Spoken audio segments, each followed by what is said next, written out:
Good morning and welcome to the news on the hour on God's Television, Odoajogun, Ogun State. First, the headlines. Federal government grants financial autonomy to universities' research funds.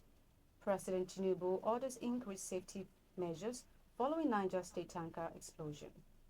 NLC President Joe Ajaero released by security operatives. On the foreign scene, Algeria Esteban re-elected president for second term. And on sports, Falconets to face Japan in round of 16 in U20 World Cup. Now the news in details. My name is Boduwatape Samuel. President Bola Ahmed Tinubu has directed federal agencies in transportation and road infrastructure to intensify efforts to enhance the safety and security of travelers and residents. This directive follows a tragic petrol tanker's explosion in Niger State that claimed 48 lives. The president, while sending his condolences to the government and people of Niger State, commiserated with the families of the dead and injured victims and sympathized with owners of the affected shops. The explosion, which occurred on the Bida Lapia Road, involved a truck loaded with cattle and passengers, leaving many injured. President Tinubu also praised federal and state emergencies for their swift response alongside Nigerians who assisted at the scene. The federal government has directed that third-party research grant funds of federal universities and research institutions be excluded from the Treasury Single Account (TSA). According to a letter from the National University Commission (NUC) to Vice Chancellor dated September 6, 2024, Minister of Education Prof. Taye Mamman conveyed President Tinubu's directive to the Coordinating Minister of Finance and National Economy, Wale Edun, mandating the exemption. The directive also permits universities and research institutions to operate their endowment funds account in commercial banks. This move is aimed at enhancing financial autonomy, thereby boosting research and innovation within the country educational institution.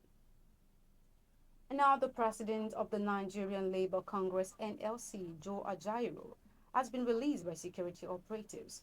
His release was confirmed by one of the NLC leaders, who informed the newsmen that Ajaero was freed at approximately 10 minutes past the hour of 11 on Monday. Ajaero was reportedly arrested earlier in the day at the Nnamdi Azikiwe International Airport in Abuja. His sudden detention sparked concern within the labor movement, which expressed fear over his well-being. Several groups, including civil society organizations, CSOs, activists, and public figures, condemned his arrest and called for his immediate release.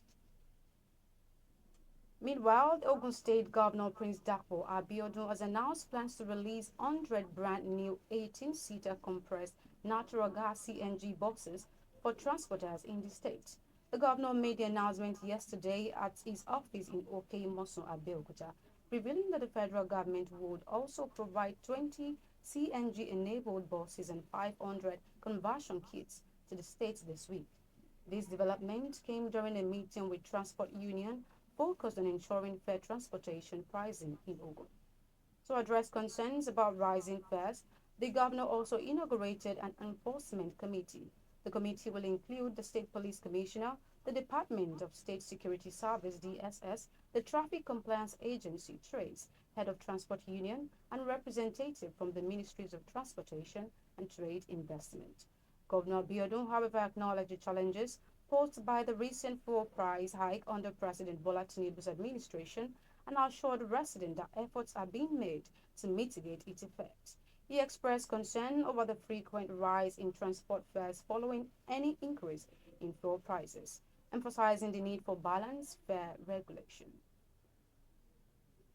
And in the meantime, the Independent National Electoral Commission (INEC) has opened its online portal for media organizations and journalists seeking accreditation to cover the upcoming Ondo State governorship election scheduled for November 16, 2024. In a statement released today, INEC's National Commission and Chairman of the Information and Voter Education Committee, Sam Olumekun, announced that the portal will remain open until midnight on Thursday, October 31st, 2024. We'll go on a short break now, and when we return, the news continues. Please stay with us.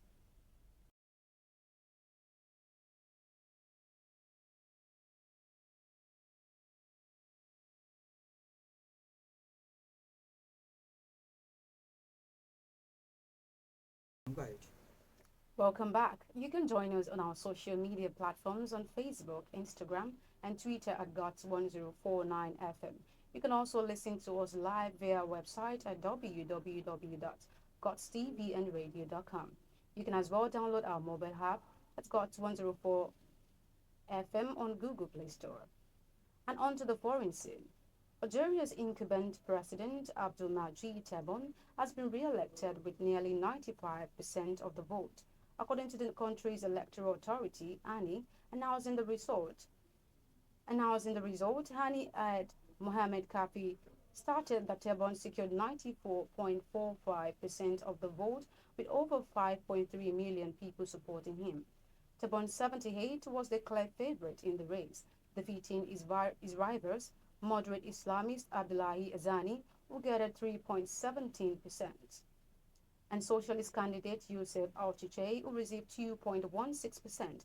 Despite the certainty of his re-election, Tebboune aimed to increase voters' turnout after a record low participation rate of over 60% in the 2019 election. And on to sport, the Super Falconets will battle Japan in the round of 16 at the 2024 FIFA U20 Women's World Cup. The match is set for the Friday, September 13 at Estadio Metropolitano de Bogota. Christopher Danjuma's team earned their spot in the knockout stage after 4-0 victory over Venezuela at Pascal Guerrero Stadium in Cali. The Falconet finished second in their group with 6 points following a win over South Korea and a 3-1 loss to a group leader Germany. Their next challenge comes after Japan, who have been in dominant form, winning all their group stage matches. The Asian side netted 13 goals and concluded just one, finishing with a +2 goal differences. The demolished New Zealand 7-0 beat Ghana 4-1 and wrapped up their group stage with a 2-0 win over Austria. Despite Japan's impressive record, the Falconet remain confident as they prepare for a tough encounter. A victory would see them face either Spain or Canada in the quarterfinals. And that concludes the news on the Hour on God's television. But before I go, here is a recap of our major stories. We told you that federal government grants financial autonomy to universities research fund. President Tinubu orders increased safety measures following Niger State tanker explosion. We also told you that NLC President Joe Ajaero released by security operatives. And on the foreign scene, Algeria's Tebboune re-elected president for a second term. And on the sport, Falconet to face Japan in round of 16 in U20 World Cup. And that was the news. It was compiled by Aisha Raji and edited by Tawa Yusuf. Many thanks for listening. Do join us by 12 noon for our next news bulletin. My name is Bulwat Samuel. Enjoy the rest of the day.